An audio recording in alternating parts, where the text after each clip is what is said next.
नवोदय परीक्षा में कुछ ऐसे सवाल पूछे जाते हैं जिनके लिए हमने कुछ सूत्र यहाँ पर लिखे हैं, 3 सूत्र लिखे हैं और इन 3 सूत्रों पर आधारित कुछ सवाल पूछे जाते हैं। अभी आपको ये सूत्र और उससे संबंधित सवाल समझने हैं। सबसे पहले हम कुछ एग्जाम्पल दे रहे हैं। पूछा जाता है प्रथम n प्राकृतिक संख्याओं का योग। जैसे उदाहरण के लिए दे दिया गया कि पहली 5 प्राकृतिक संख्याओं का योग बताइए। तो अब 5 का दिया है तो हम मान लो निकालेंगे। एक लिखेंगे, पहली प्राकृतिक संख्या कौन सी है? 1, फिर 2, फिर 3, फिर 4, फिर 5। इनका योग कितना हो गया? 15। लेकिन ऐसे ज्यादा भी दे सकते हैं कि प्रथम 25 का निकालिए तो कितना हम लिखेंगे? जोड़ जोड़ के लिखेंगे तो नहीं आ पाएगा। तो उसके लिए एक सूत्र है n+1/2। तो इस सूत्र में रखेंगे तो कितनी भी संख्या का हमको निकालना हो हम निकाल सकते हैं। जैसे प्रथम n प्राकृतिक संख्याओं का योगफल निकालना है, अगर हमको 5 का निकालना है तो हम इस सूत्र में रखेंगे 5 और 5+1/2।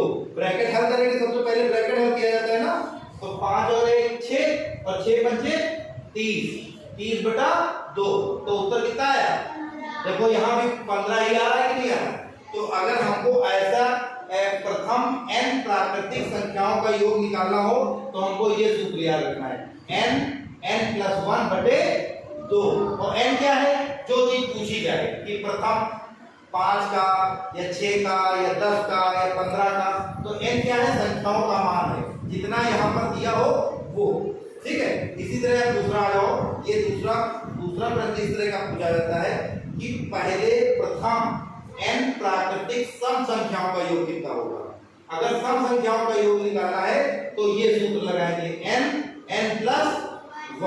अब जैसे प्रथम 10 का निकालना है, प्रथम 10 प्राकृतिक सम संख्याओं का योगफल निकालना है तो सूत्र में रखेंगे 10 और ब्रैकेट में 10+1।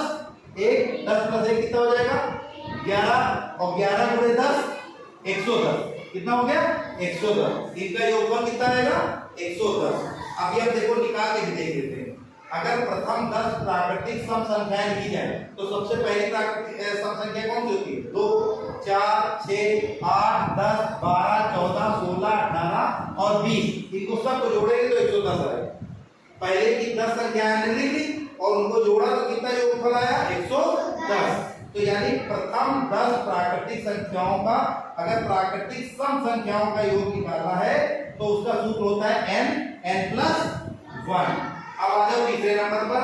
अगर पहली प्रथम n प्राकृतिक विषम संख्याओं का योग पूछा जाए तो उसका सूत्र होता है n² या n का वर्गमूल। n का वर्गमूल है n का वर्ग।